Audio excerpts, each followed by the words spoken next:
Let's do something interesting today. Today, I'm going to talk about the equipment that I use to shoot these videos. I've been asked a few questions about what I have and use and do to make this channel. So what I'm going to go over is what I started with, especially what I used for my first decent sized traffic video, which got, well, I think it has over 400,000 views now. And then I'm going to talk about what I moved into, how I upgraded, what I got after that, and what I was able to do with those upgrades and with that equipment, as well as I'm going to talk about what it costs. I honestly didn't spend a lot of money.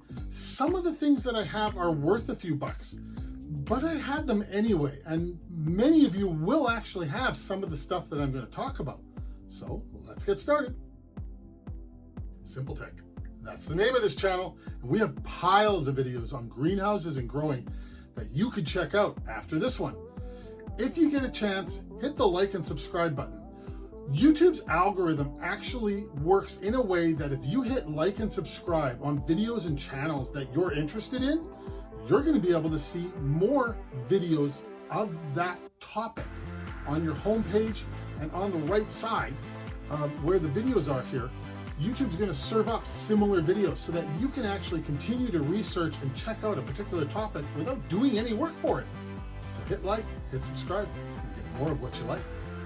Okay, to start, the most important piece of equipment you're going to need, you're going to make decent videos. Not just shoot them on your phone and stick them up, but something relatively decent and you got to edit is your computer. Now, you don't need to have a $10,000 computer to do editing. Machines that are even 10 years old do well, as my computer is actually a Mac Mini 2000, or the late 2012 version. So this is what, 9 years old now? The one upgrade I've done to this is I actually upgraded the RAM to 16 gigs, which I bought off of Amazon for about $100.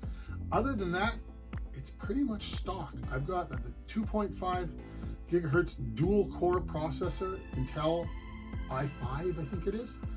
And believe it or not, it works not too bad. I did find though that when Macintosh upgraded to the Catalina software, I had to upgrade my RAM. I was almost unfunctional on 8 gigs of RAM, but when I upgraded to 16, it worked absolutely amazing. Now, is it as amazing as a brand new computer? No, but it's able to do everything I want it to do. I guess the next thing we need to look at is software. And what I've always loved about Macintosh is they include a lot of really good software. So every movie that I've put up on this channel to date has been edited and cut and manipulated and made with iMovie, which is free software that came with my Mac. Now, I do know that there is better stuff out there, but everything you see being done with iMac, it allows me to cut, it allows me to use green screens, it allows me to manipulate the audio a bit. It's a functional, great piece of software that was included with my Macintosh. The next most important piece of equipment that I have is my camera, which is actually my iPhone. I don't use any special fancy dancy cameras or shooting gear. I started off with an iPhone 5. I am now shooting, well, I think I had a 6 and then an 8, and now I'm using a 10. I like the 10. I bought extra memory in it so that I could shoot videos and not have to worry about it. My biggest complaint on the iPhone 10 is the sound. And I mean, you people have been telling me in the comments that there has been some issues with the sound on this phone. I've taken that to heart. I've actually, and I'll discuss this a little further, I've purchased a really good mic, a Blue Yeti mic. And when I got it, it works great on the computer, but it didn't come with the cord that connects it to my iPhone. So right now, I've got a great new toy, but I'm waiting in the mail for my next connector piece so that I can actually work with the new mic with my iPhone. So hopefully next week it'll show up in the mail and we can get a lot better audio going. Now, if you're going to shoot videos, and you want to get outside and do stuff.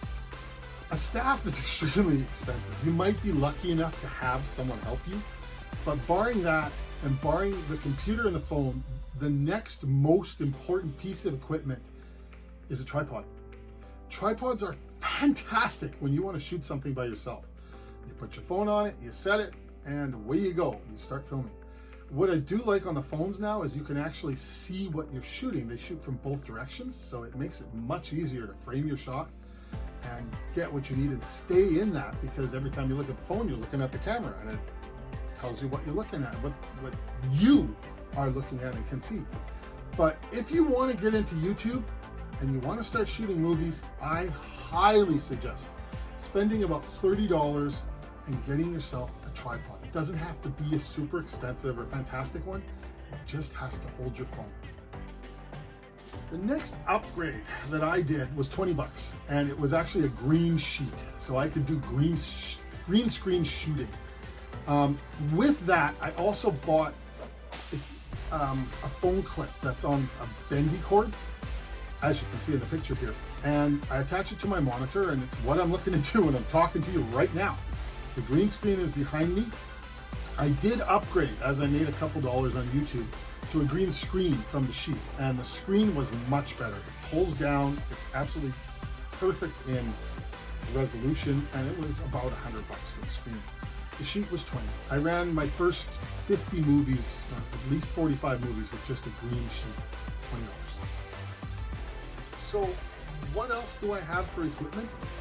I have two other things that are kind of cool, and they're fairly high end.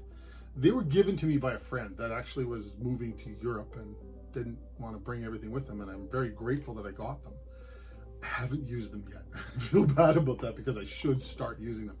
I've got a couple of high-end Nikon, is that how I pronounce it? Nikon cameras, and I'm gonna very soon start shooting with that for a little better resolution than the phone.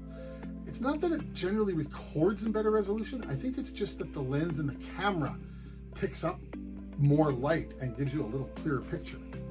Although I've been relatively happy with my iPhone 10, but it's time, and the channel's getting to the size where I need a little bit more and a little bit better. The other thing that he gave me that I need to start using is a couple of GoPros. And these are wonderful little recording devices, and they record in high resolution. Although they don't have audio, but that's not much of a concern because I can write the audio over top and I can put music on it myself. So these are things that I'm going to start using in the next little while in making videos. Okay, what do I buy for software upgrades? The only real software upgrade that I purchase yearly is Soundstripe audio, and you see a link to it in the bottom of all of my videos. It's not that I make any real money off of it, it's mostly there just to prove that I have actually paid for the music on my videos. Music on videos is one of the biggest and fastest ways to get shut down if you're publishing stuff without proper rights to it. So YouTube, when you start off, YouTube has a free audio library, and it's actually quite good. But if you want more than that, you have to license audio and songs. So I found Soundstripe to be quite good, although there's several other companies on the market that do similar things. I pay Canadian, I'm trying to remember, around 180 bucks a year for Soundstripe, and if I was to stop paying, all the videos that I've made up to this point will continue to be covered. It's only for new videos that I continue to pay Soundstripe for the right to license the music that I'm using on them. Actually, I find it to be quite the fantastic service. Outside of Soundstripe, I use Pixabay and Pexels, which are free services for images, a lot. And they have fantastic images and short movies that you can use for B-roll behind me in the green screen here to help to highlight what I'm talking about and to give you something a little prettier than me to look at. So outside of what I've already mentioned, there's two upgrades that I'm going to be looking at probably within the next year. The first one is 9 years old on my Mac Mini. It's time for a new one. I like the new Mac Minis. They've got this new M1 chip that Apple's put out, and they're fast. I've been reading the reviews on them, and it's phenomenal. The one upgrade I'm going to need, and I'm going to demand on it, is a full 16 gigs of RAM. I wish it went to 32, but it doesn't. I may actually wait another few months to see if Apple comes out with an upgrade that does that. I can do it on different machines, but I like the Mac Mini because I like my monitors. I like my keyboard. It's all, I don't want to change any of that. I've got good ones and I've had them forever, and I like them. The other upgrade is actually software. I use iMovie, as I mentioned before, and it's free software. The upgrade, or the full pay-for version of that, is Final Cut Pro from Macintosh. Final Cut Pro is as good as it gets. There's equivalent programs out there, but Final Cut Pro is used by some movie studios. So I can do everything I really want and more if I upgrade to Final Cut Pro. It's around 400 bucks Canadian, if I remember right. And this is something I want YouTube to pay for if I'm going to go forward with it. So it'll take a little time before I can actually implement that. But that's the Mac Mini, the new Mac Mini, and the software Final Cut Pro, plus of course upgrading the RAM to 16 gigs. The other thing I may do is I may look at a hard drive, and one of the super fast ones external for the Mac, because you don't really want to go much more than the stock hard drive with Mac because they charge so much for it. And they've got really good super speed ports on the outside, so I can have an external huge hard drive, like 25% of what Mac charges for it, and I can just keep adding more and more and more to them because movies take up a bit of space. But believe it or not, all the movies that I've shot, over 60 of them so far, I still haven't used half of the hard drive that I have on my old Mac Mini. So it takes a while to actually fill up the hard drive on this stuff. The other thing is I haven't really deleted anything off my phone, and all these videos that I shot are still on it, and I've got lots of room left on my phone. So kudos to recording technology now for storage. I'm able to store a lot. That's it. That's the stuff that I use, what I paid for it, how I upgrade it, and what I'm going to upgrade to. I've had a few questions about this, about what I do and how I use it. That's pretty much it. It's nothing super complicated. I mean, I had the Mac Mini to start with, and I'm going to have a phone no matter what for my other business, which is the resort, the park models that we have on the lake here. So, I mean, what did I really spend? I mean, it's not much money to do this. It is a lot of time. And the better you want these videos, the more time you gotta put into them. I enjoy doing it, and I hope you've enjoyed watching them, because I plan to do a lot more. I'm continuing on my 30 videos in 30 days. This is number 14 or 15, if I remember properly. So I've learned a lot, and I'm learning more.